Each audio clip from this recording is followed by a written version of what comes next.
Tara, turuan kita kung papaano ang tamang pag-assemble at tamang paggamit nitong 2-in-1 Fuji Marilon Inverter Welding Machine na po pwede sa flux cord at welding rod at gasless na rin siya. Out from the box, dapat may makita ka ritong dalawang gloves. May flux cord na rin na 0.4 kilos ang timbang. Siyempre, dapat may torch na rin yan na may kasama na rin tip wrench at 1mm na tip. Dapat kasama na rin yung welding rod holder na may cable na rin. At siyempre, make sure din na nandito yung pinaka-unit natin. O, diba naka-plastic pa yan at naka-styrofoam para safe na safe. Siguraduhin mo lang na mabuksan mo itong gilid na to dahil nandito yung auto darkening shade natin at yung pinaka ground. Baka magulat ka, hindi mo makikita to pagka binuksan mo sa box. So kapag sure ka na kumpleto naman lahat ng mga in-order mo, proceed na tayo sa pag-i-install. Una natin kuhanin itong flux cord na to. Pagka binuksan nyo siyang ganyan, ganyan po yung itsura. Meron pong plastic dito, tanggalin nyo lang. Ito po yung pinakadulo ng pinaka-wire. Kuhanin natin siyang ganyan, then gupitin natin yung pinakadulo. Make sure lang na meron kayong matalim na plais o kaya gunting.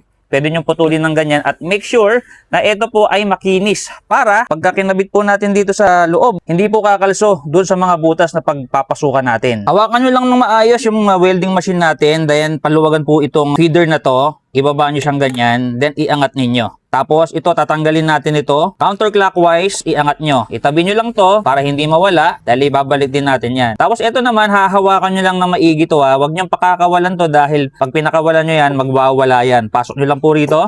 So bago nyo ipasok tong wire na to dito, kailangan ilock nyo na po ito para pagka nabitawan ninyo, hindi siya magwawala. Sundan nyo lang po, may guide naman po yan. Tapos counterclockwise para malock. Saka nyo po ipasok rito, paraanin nyo lang po hanggang dun sa kabilang dulo, hanggang sa makapasok dito sa kabila.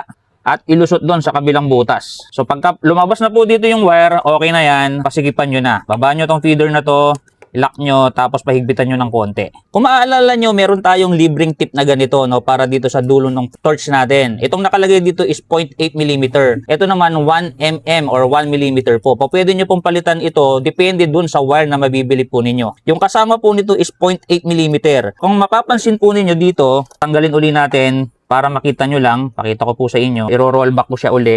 Pero hahawakan ko siya.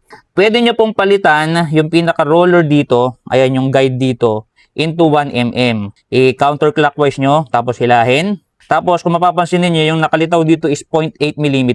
Pwede nyo pong palitan into 1mm, tapos ikabit nyo siyang ganyan. Kung 1mm yung nabili nyo po na ganitong wire, para pwede nyo gamitin dito sa 1mm na tip. Pero since 0.8mm lang po yung nakakabit sa atin, yung 0.mm yung ihaharap natin. Pag okay na, balik mo lang siyang ganyan, tapos clockwise. Tapos balik natin itong wire. So parang inulit ko lang din po mga kaibigan. Kitang-kita nyo kung paano siya talaga kinakabit. Tapos ibalik lang doon. Tapos iusog lang ng konti doon hanggang lumabas dito. Lock. Yan. And ready to go na po tayo. So after nyan, ikakabit na po natin itong torch natin. May butas po dyan dito. Ipapasok lang po natin yung wire na konti na naka-usli dyan. Tapos clockwise po mga kaibigan para mag-lock. Yan, ito pong supply. Dito naman, susundan nyo lang, may guide dito. Pasok nyo lang po dito. Yan, idiin, tapos i-roscast nyo lang po. Sunod natin ikabit itong ground. Easy connect lang siya. Then, okay na yan. Intact na yan. Para mapagana na natin, saksak natin sa 220 volts. Sa likod, nandito yung power switch. Turn on natin. At kung mapapansin niyo gagana na po yung blower. At dahil flux cord yung gagamitin natin, yung switch na to, ibababa natin para maitapat natin dun sa MIG. Pag welding rod yung gagamitin natin, itataas natin ito para matapat dun sa MMA. So, i-check nyo lang kung gumagana itong amperahe. Ayan, so hanggang 200 amperes yan. At ito na yung pinaka-exciting part. Palalabasin na po natin yung flux cord na nandirito, palabas po dito sa tip ng ating torch. So, ang gagawin lang natin, pipindutin natin ito. So, syempre, ilo-long press lang natin. At mapapansin po ninyo, yung pinaka-roller po dito, umiikot na siya. Ayan. So, hihintayin lang natin yan. So, ayan, natanggal na po yung papel. Hintayin lang natin na lumabas dito. Lalabas na po dito yung pinaka-flux cord wire. Ayun. So, nakita nyo na. So, for example nga, gusto nyo gamitin yung 1mm na ganito.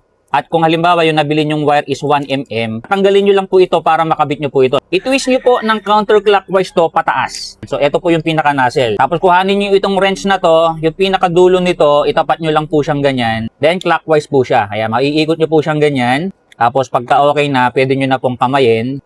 At pwede nyo pong ilabas yun. Then, kung halimbawa yung 1mm ito, pasok nyo lang po siya uli na ganyan.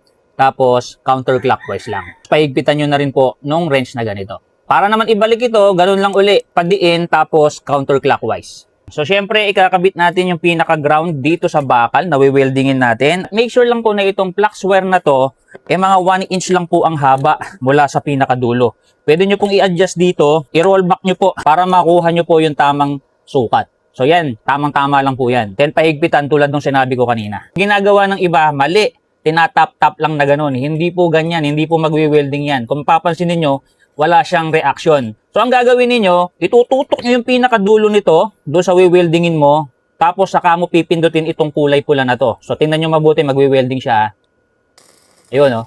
Nakita niyo? Ganun lang po kasimple. Pag tinatap niyo pong ganun, hindi, wala pong reaction yan, kahit anong gawin po ninyo. So, pipindutin niyo po ito, dire-diretso, hanggang sa ma-welding nyo po yung gusto nyong i-welding. So, napakadaming tutorial sa YouTube. May mga techniques kayong malalaman sa YouTube. I-search nyo na lang para maging maganda yung pag-welding ninyo. Susunod naman natin gagamitin yung welding rod. Paano i-assemble at paano gagamitin. Dahil may flux cord dito na wire, tatanggalin po natin yan syempre mga kaibigan. Iangat lang natin ito.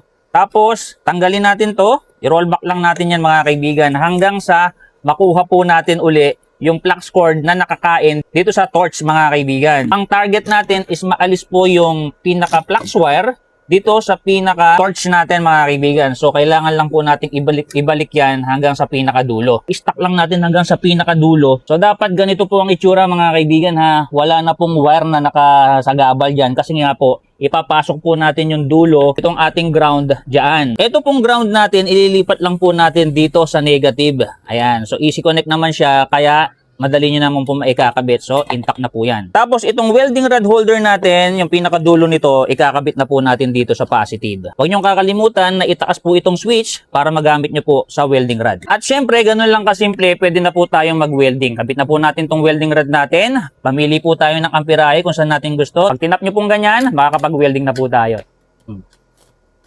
O, diba? Napakasimple lang mga kaibigan gamitin ng ating 2-in-1, gasless na, pwede sa flux cord, pwede sa welding rod. So paano nga ba makaka-avail nitong ating 2-in-1 Fuji Marilon na inverter welding machine? Ipadala nyo lang po yung complete name, complete address ninyo and telephone number directly dito sa ating page para makapag-order na kayo ng ganito kagandang welding machine.